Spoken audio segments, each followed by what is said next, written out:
In my last 3 years of traveling across India, I've come across several beautiful heritage stays which offer travelers like us a peek into the world bygone. And well, this fascination for finding stories in the pillars that have stood the test of time brought me to this historic corner of Kerala called Fort Kochi.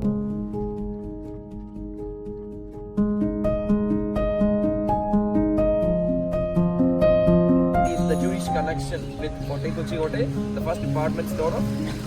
And in the heart of this quaint historic neighborhood lies the regal heritage hotel of Fort Kochi, where the moment you step in, you get transported to the world of a glorious past. Once a palatial home of one of the eminent Jewish families in the port city, it now serves as one of India's finest heritage resorts, and we are going to be spending one night here in this last leg of our Kerala journey.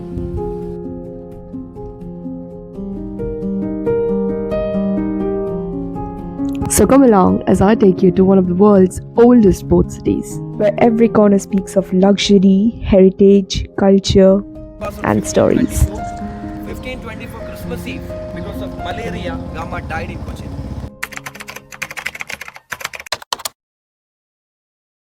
In the last 4 vlogs of the Kerala series, we explored Trivandrum and Varkala, along with certain places in the Kollam district like Munro Islands and the Chitayu Earth Centre. We are here at Kochuveli railway station. This is the Trivandrum North railway station. It's different from the Trivandrum Central one. And this is where we're boarding the train. That's our train actually behind us. This is going to take us to Kochi in like 4 hours.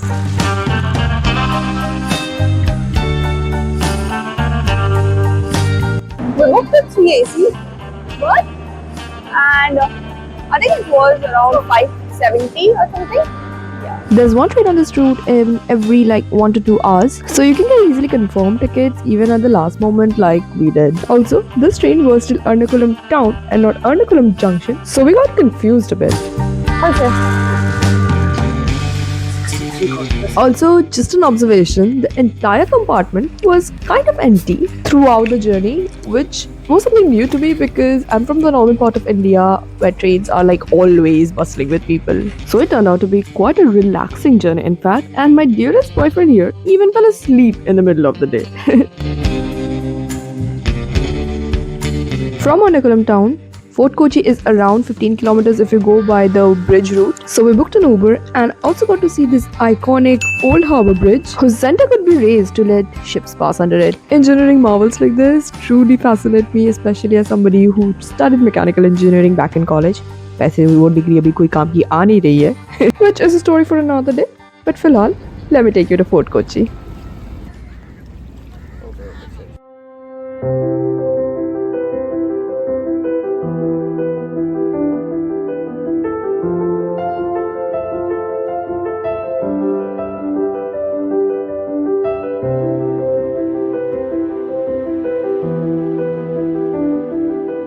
Let me show you what it feels like to stay at a 400 years old heritage property. Get ready to be swayed by a magnificent old world charm, which feels straight out of Pinterest. So this is our Imperial Superior room. And the room is so nicely done. I mean, they've taken care of every single need that you might have as soon as you enter.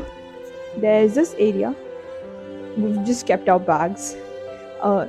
The washroom in itself just needs an entire page about itself.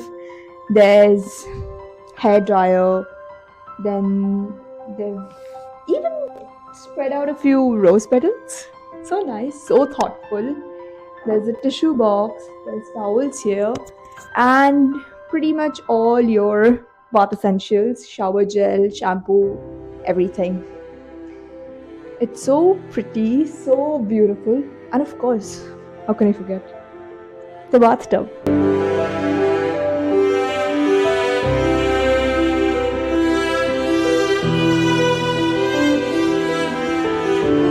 Now coming out of it, there's a full-length mirror and there's a huge TV screen. There's a dressing table. And they've given us a couple of things about Fort Kochi. They've given us a magazine, you can take a look. pretty much you want to know about stuff about Fort Kochi and what all they offer, that's also available. And oh, and they do have a massage Ayurvedic treatment and basically details of that and all the activities that they do. All of the details is there. And then there is another mirror here. Then there is this section where you can sit, chill.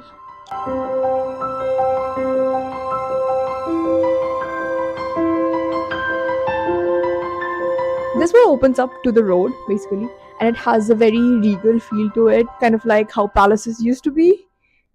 And then oh, and they've also given us fruits, another very thoughtful thing.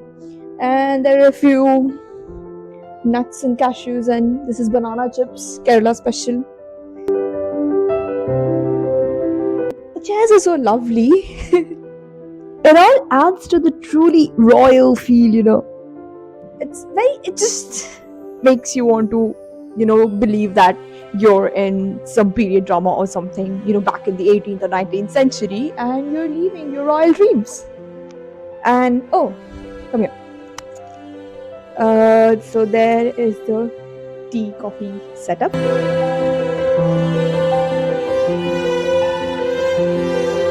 What else? Oh, another thoughtful addition. They've given us Odomos as well. Bed lamps.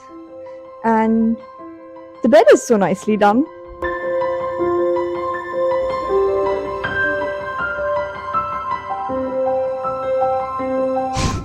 Feels like a warm hug. I think I can keep on gushing about how beautiful it is. So basically Forte Kochi is by this group called Paul John Resorts and Hotel. And another thing about basically how they take care of the environment and all of that stuff, a little bit of that on a wooden placard here. And there's a mini bar as well, a couple of nuts here.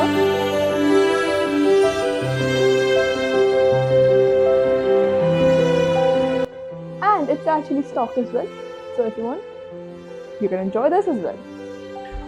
There's an iron board,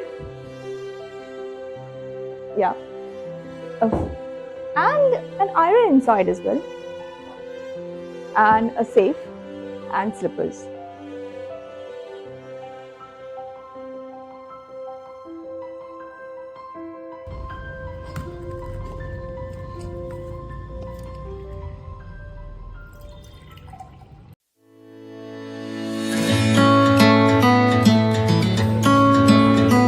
On the ground floor of the resort lies their in-house multi-cuisine restaurant, which goes by the name of Chetty Restaurant.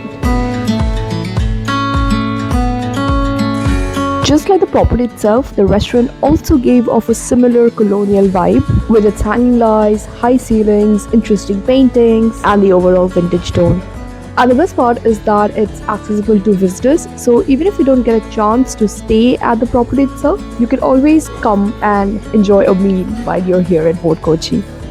And right next to the restaurant is their bar section. I really loved how there was this amazing blend of this modern bar setup, while the walls were adorned with stories from the past. What added to the feel were the chandeliers and then also this massive replica of pirate ship.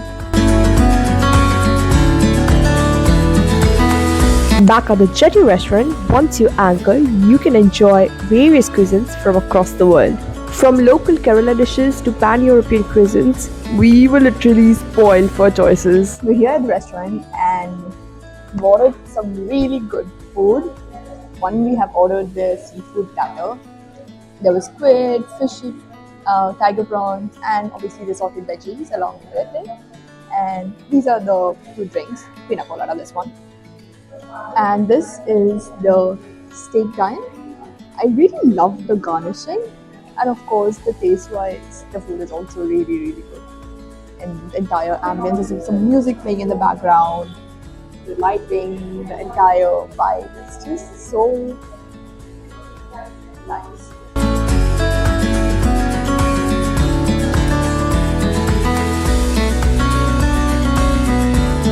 One thing that I cannot help but mention here is how welcoming and attentive every single member of their staff were. So in fact, the people who work here, the staff, they are so nice.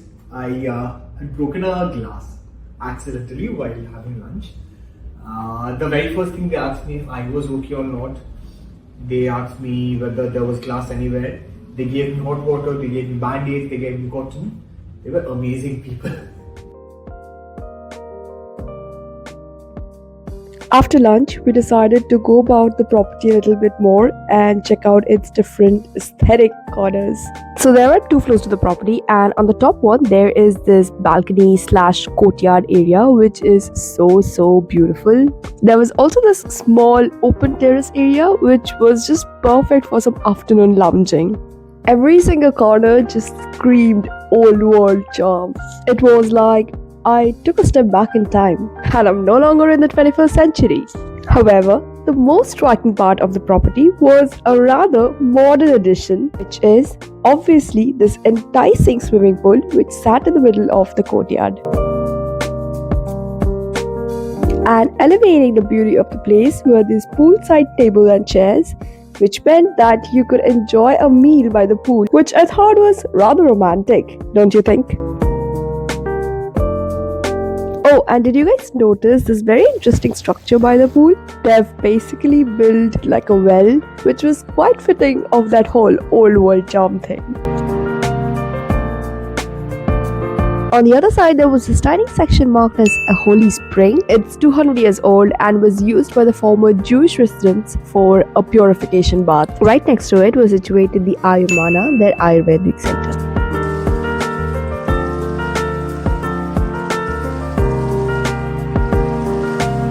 At 4 in the evenings, that Thattakada comes to life. It's basically built on the concept of a local roadside food stall in Kerala. Cauliflower is the Ilyada, the traditional snacks of Kerala, like it's made of steamed rice flour with a stuffing of coconut and cherry.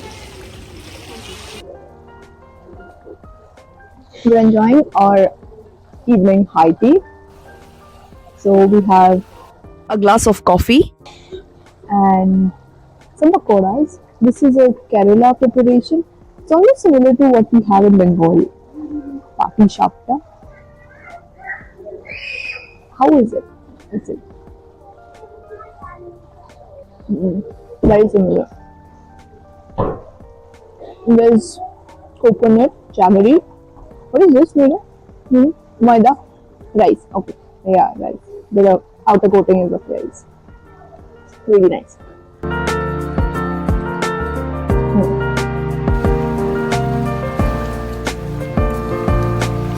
Well, the pool looked inviting, so it was time to hit the pool for a bit. Zero guesses for who's the water baby here, who wouldn't waste 1 single minute to jump into the pool, and who would rather lounge by the pool. I mean, can you really blame me? They had the sunbeds laid out, so it looked very inviting to just sit with my favorite fantasy book and just chill.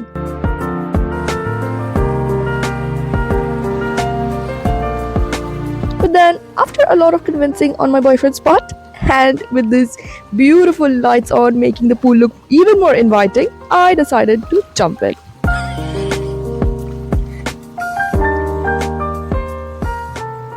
Once the night set in and the lights were lit up, the place became even more beautiful. Night lights at Fort Kochi and get up to match the world.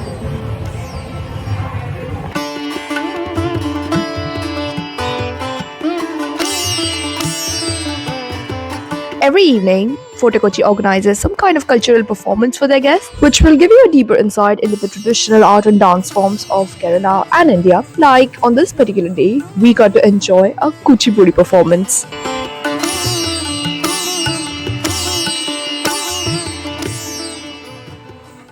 We've ordered dinner and the team has been really nice because today for some reason the kitchen was going to be closed a little earlier and we came in a little late and they were like, okay, no problem, the kitchen is closed, but since you guys already informed us, so no problem. They've been super accommodating, super nice people, honestly.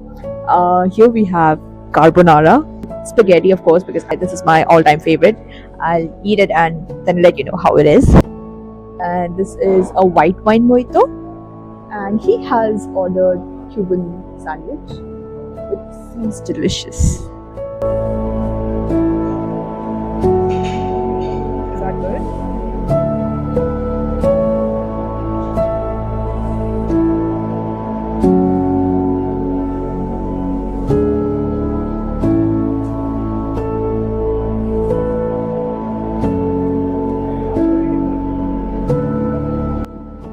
And lastly, we have our dessert here.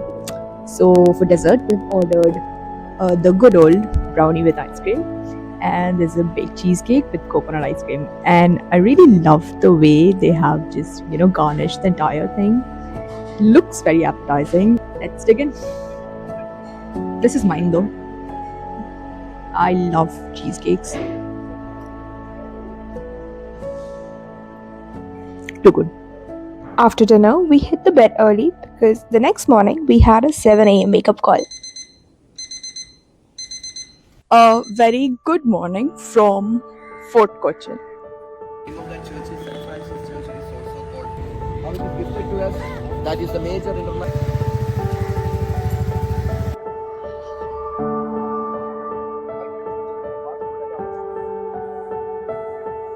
We decided to join the heritage walk that is organized by Fort Kochi early in the morning at 7 o'clock. And that's why we're just going around the town. It's hardly, I think, 4.5 square kilometers of distance. It's pretty small. We're covering a few of the heritage buildings and the Chinese fishing nets, the oldest European church, and a few historical places like that. Department store. That the hotel of Fort Kochi now, it was his department store, and that was the first department store of all of Kerala. He used to go to the department store. That's why he has a bridge. Yeah. Still, it is in two different hands, but still that bridge is there. They don't want to break or dismantle that history.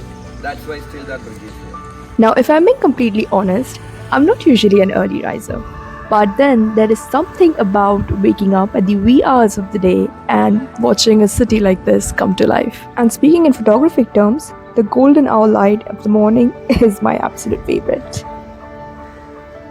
So we have the entire fish market over here, just right next to the Bemmanand Lake, where we have the Chinese fishing nets, a very, very popular attraction in Kochi. These huge hammock-like structures are actually Chinese fishing nets, locally known as Chinawala in Malayalam. It's said to have been introduced in Kochi by the Chinese explorer Zheng He, possibly around the 14th century AD. On the other end of the lake lies India's first man-made island called Wellington Island. It was built with the help of two dredges called Lord Wellington and Lady Wellington. Dredges are basically ships that can excavate, and what you see here are the boilers of the cranes in the Cochin dry dock that were used for the repair works of the dredger Lord Wellington and Lady Wellington.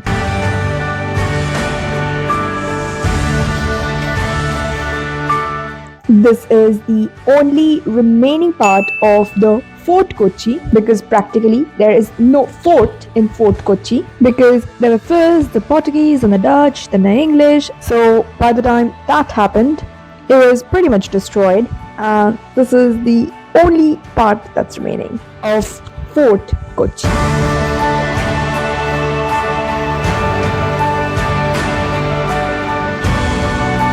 We're walking by the oldest European church in India, which is also known as Vasco da Gama Church, because initially Vasco da Gama was buried here. It was on 1524. 1524 Christmas Eve, because of malaria, Gama died in Cochin. He initially buried inside this church. Right hand side of the corner you could see. But after 14 years, his son Pedro de Silva came, taken back to Spain, taken back to Lisbon, again he buried over. Now his body is in a different church called Monastery of Geronimos in Lisbon.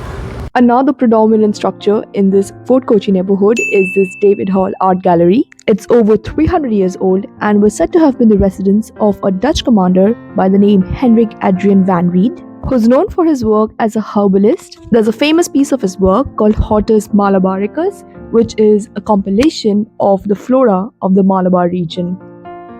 Our guide was telling us that in Fort Kochi, over 30 communities live, and that's, I think, one of the most striking features. I mean, within just bit of area, so many different communities live harmoniously.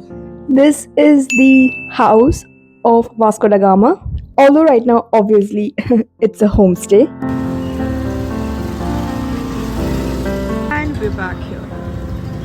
The walk ends at the Princes Street, where the Forte Kochi Hotel is located. It is one of the most vibrant and aesthetic streets you would ever come across in India. There are lots of cute artsy cafes, souvenir shops, and some more of Fort Kochi's heritage buildings, functioning as similar boutique resorts.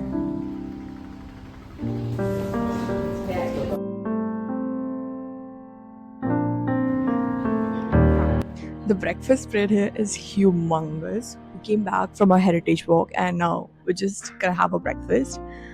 I have taken a bit of 50% of it, and this is not even 50%, honestly. There was just so many items, starting off with your English breakfast to South Indian to fruits, cornflakes, pretty much everything that you can think of. What I loved the most was how there were so many different varieties of the same thing. Like, you can see regular honey, star anise honey, then there's cardamom and cinnamon ones too. And here you can see 5 different varieties of homemade yogurt. Then there's lots of variations of cheese, and then a lot of juices as well. What I have taken is bacon strips, sausage, I think this is pasta with some potato preparation, I forgot. This is baked banana with potted carrots. I forgot. Porridge. Okay, this was porridge. This was scrambled eggs. This is some egg preparation of boiled egg. I forgot the name. I've taken a bit of dry fruits. Then we have the fruits and a croissant. You can also choose to order something separately, like we got to enjoy this cool looking dosa. It was damn good, by the way. The last few hours of our time at Forte Kochi was once again spent at the pool. Clearly, we couldn't get enough of it, and I'm sure neither would you if you come here. And with that, we said goodbye to this place, with a promise to myself that someday I'll come here again, and that time I'll bring my family with me. Basically, there was a flood, and then the port shifted from there to Cochin. The palace was actually a gift from the Portuguese to the royal family. It's a veg restaurant, and they also serve sadhya, quaint, very charming, almost like a typical European town. There was a Jewish kingdom which was formed around 379 AD.